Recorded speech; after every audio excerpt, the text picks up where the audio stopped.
Welcome to Running the Table, the podcast where we run through everything on the table in the world of sports, and we're taking a break from our weekly recaps. We're jumping back in and covering the final two divisions in this NFL season. Who cares that we're 2 weeks in? There's still a lot of season left to go, so there's still some previewing to be done. We're going to go through the NFC West. Tim, are you ready to go? A little bit of preview, a little bit of review. Let's run it. Woohoo! Let's start with the Arizona Cardinals, who were not very good last year and got no better. Kyler Murray is honestly still worse.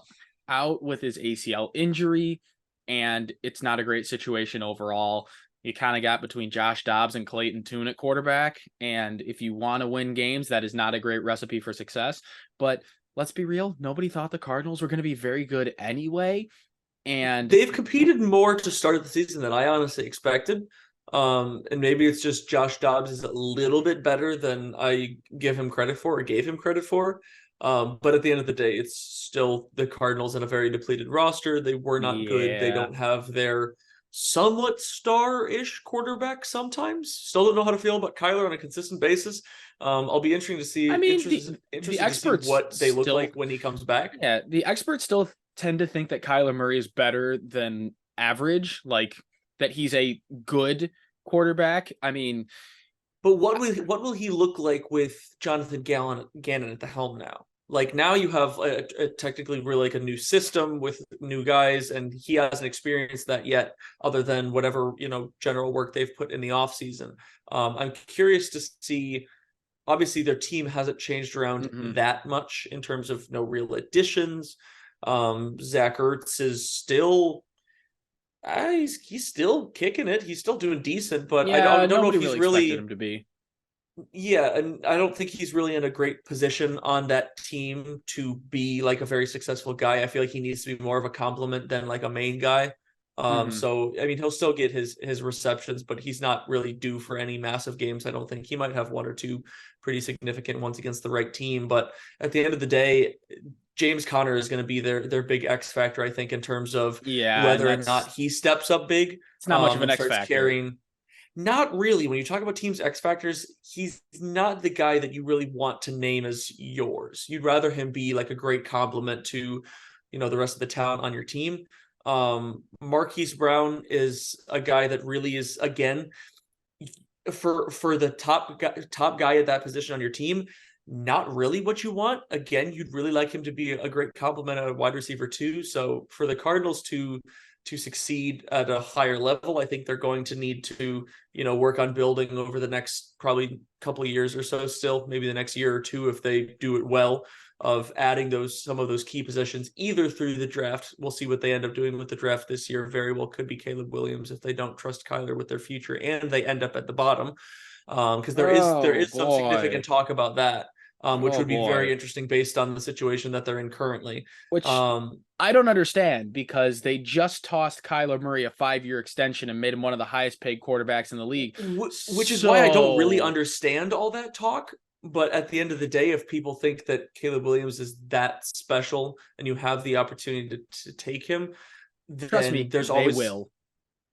And yeah, if they're there, of course. I think it depends on what they look like when Kyler comes back, because they could be mediocre, they could still be piss poor.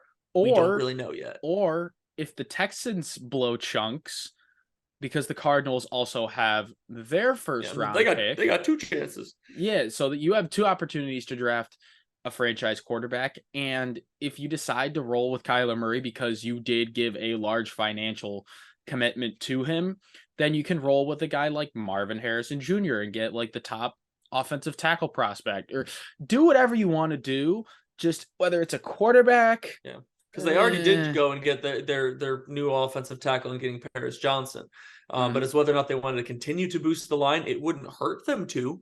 But it's whether or not they think they have bigger positions of need, especially where those two picks end up falling for them, and whether or not they want to make a trade back deal of their own. But that's long in the future. Right now, they got to worry about seeing what they can do with this season, whether or not they're going to try to, be decent, or whether or not it's just not going to work. Yeah, and the thing about the Cardinals is most people are already out. The Cardinals know what they are. The players at least are going to try to play the spoiler. The organization knows for the most part that they can't win with this current roster this Yep. year. So you're stacking draft capital, you're on to next year, and you have some really good prospects and pieces that could potentially be solidified into place in that draft. But I mean, overall for the Cardinals, not going to be very good. Interesting No. to see what they Don't do in don't the future. expect much this year at least. Yeah, their future is just that years down the line. The next team we have to go through is the Los Angeles Rams, who have had an interesting last 2 years after being crowned Super Bowl champions. They massively flopped last year. We thought they were going to continue that success, and we were wrong for a few Seemed reasons. pointed in the right direction, but then everything fell apart. Theoretically speaking, but Matthew Stafford had the elbow Yeah. issues and Cooper Kupp couldn't stay healthy, and there was that weird stint where Baker Mayfield had that like miracle comeback, and Random return. it just seemed like the Rams were an absolute mess. But then like this season has started and now they're closer to the 21 Rams than the 22 Rams.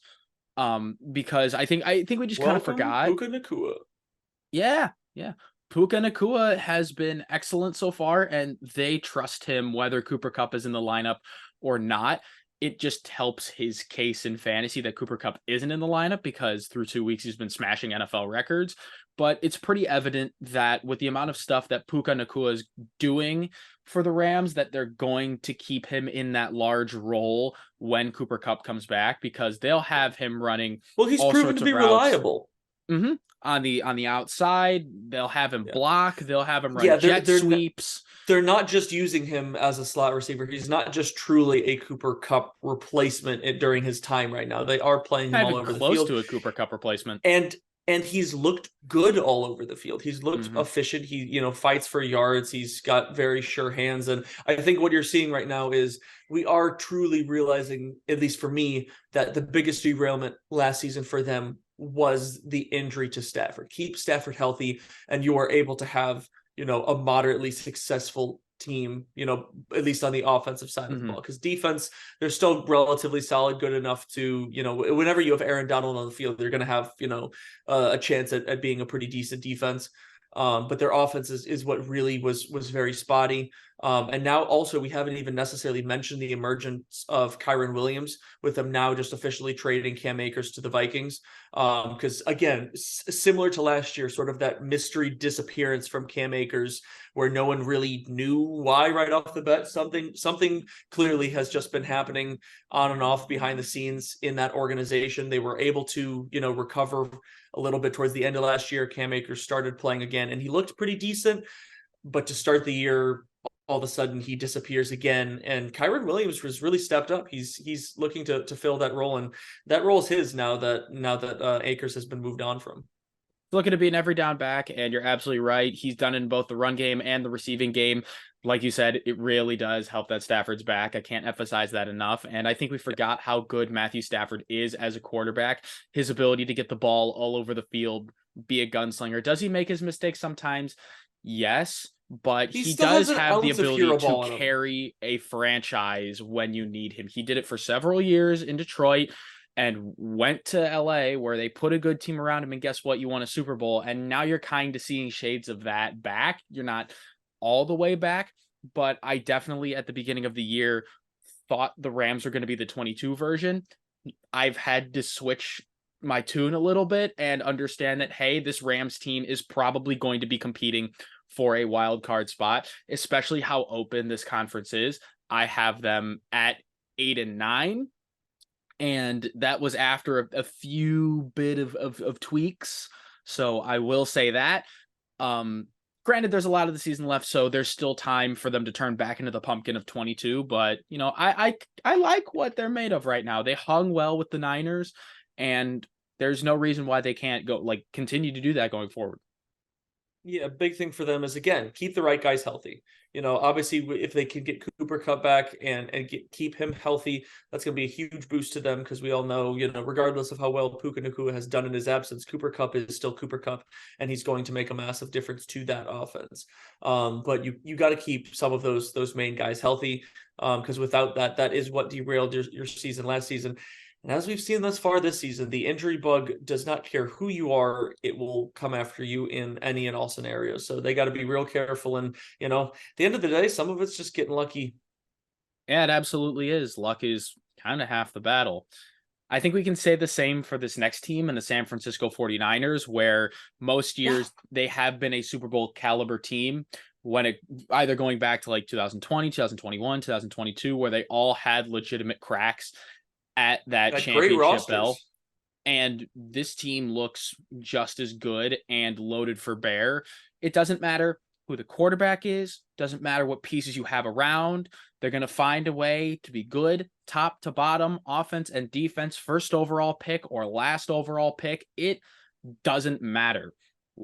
Like, they drafted Trey Lance third overall to be the guy that Brock Purdy is right now. He going to Dallas, and like, Brock Purdy he's not a very naturally gifted guy, but he does have that dog in him, and he can understand where the ball is supposed to go and take care of it efficiently and get the ball to the weapons, which the 49ers have a ton of, whether that be Christian McCaffrey, Ayuk, or Samuel, which we can't tell who the wide receiver one on that team is now. We've kind of forgot about George Kittle, but then again, it doesn't matter because when you forget about him, he just kind of reemerges.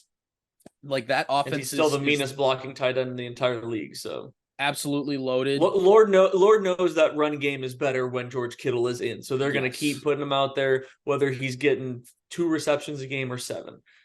And then you have the best offensive lineman in the league, arguably, as your blindside blocker. So that certainly helps. And on defense, that defense is good as ever.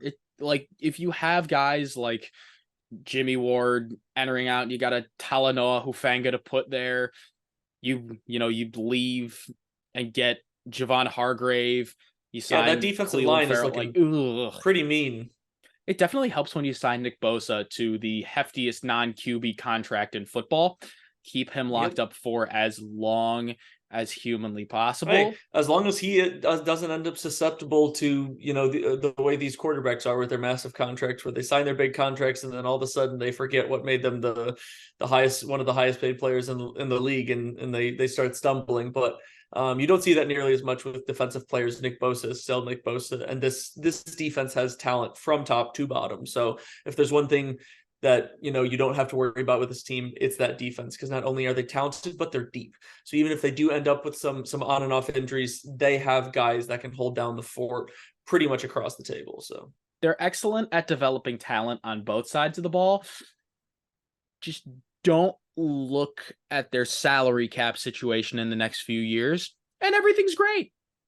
Yeah, no, definitely. With as soon as you start getting these emerging guys, yeah, as soon as you get some of these emerging talented guys, eventually you're going to have to pay them, and they got to figure out what they end up doing with those guys, which is why they've kind of been in a sort of borderline win now situation for the past couple of years. They just haven't been able to. No, it's not borderline. They want that ring now.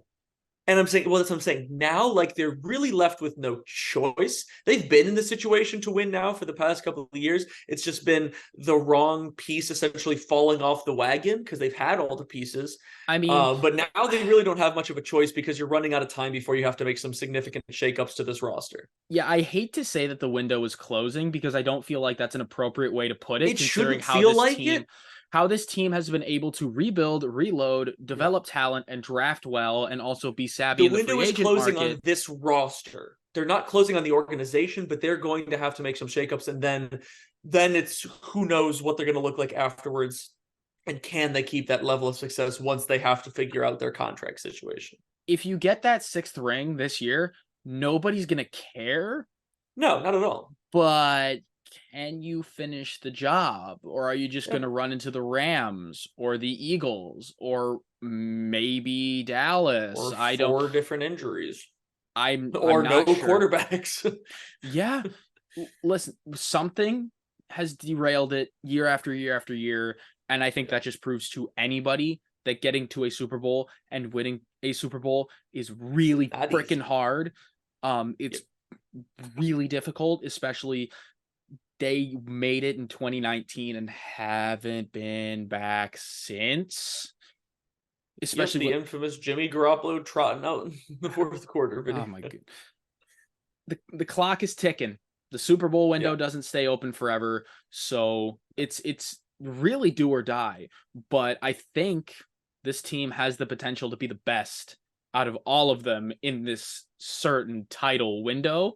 So yeah. we'll see what the 49ers have as far as predictions go. We both have them as the NFC's top team. I have them at 13-4. Tim, you have them 14-3. So Again, that's if the right pieces, fall into place and they're able to keep, their guys together for the season. But you theoretically talk about speaking, we've talked about like them and the Eagles and why, they're both up there. Some of the most complete rosters in the entirety of football right now, from top to bottom, talent across the board, you know, solid position at quarterback, a lot of guys that you just can just go out there and trust on a week to week basis. They've got it. They've got the system. They've got the head coach to lead them there. It's just a matter of, again, finishing the job. yeah. I hate to bring it back to my Green Bay Packers, but you could have said the same thing about him in 2020 and 2021, and it was these 49ers that derailed that and slammed that title window shut. So They did. trust me, I don't forget 0-4 against the 49ers in the playoffs in my lifetime. So a lot of pain there caused by San Francisco, but We'll get a rematch it's at some point. it's party with the Lombardi or bust, and it's why you play the game. And last but certainly not least, we're talking about the Seattle Seahawks, who we very, very, very severely disrespected. This is probably our worst take ever. Our last year prediction of the Seattle Seahawks. If you can It's up find there. if you can find a worse take for us, don't. But we're just I wouldn't encourage you. no, we're just about ready to declare this our worst one ever. Unless you want to filter through Hey, my Chicago White Sox takes. hey, and I wasn't necessarily the one that called Geno Smith a ping pong ball. I'm gonna leave No, that to you. no, I didn't call Geno Smith a ping pong ball. I said a ping pong ball would be a better quarterback than Geno Smith, which That does seem like you're comparing him to a ping. In well, you fact, know you're what? placing him sub ping pong ball level, which in fact Geno Smith has played well above Correct. ping pong level status. Correct. He is. You know what? You're very right. Now I don't have any ping pong balls with me on my person right now, but Missed I opportunity. think we just have to say, Seattle Seahawks, we apologize. We were not familiar with your brand of football, and now we're here. Familiar with your game? Yeah, we're not familiar with the game, and we're here to correct that because I think it's fair to say that this is a very talented Seattle Seahawks team with a really high ceiling. Yep. But then again, I hate to be that guy, but it starts with quarterback because Geno Oh, Smith played well, I mean, yeah. but is he the guy that's going to carry you to a Super Bowl? No, especially considering that the core around him is a lot younger and a lot more talented than people give him credit for. Yes, for sure. And especially now, I mean, they already had a great receiving duo in DK Metcalf and Tyler Lockett. Now you boost that with getting Jackson Smith and Jigba. The big thing for them is, I mean, their offense is going to be pretty consistently good just because of the weapons that they have. I mean, they'll have their off games, no doubt about that. But for beating the good teams, my question with them comes with the defensive side of the ball.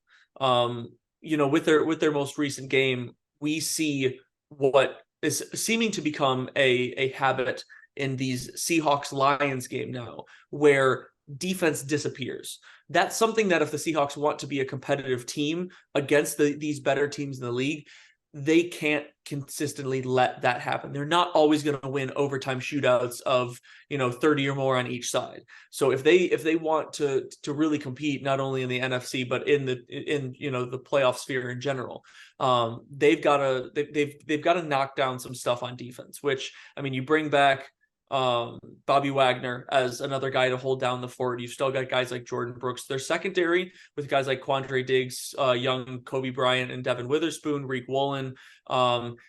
Still don't really know what role Jamal Adams has on that defense, but he's there.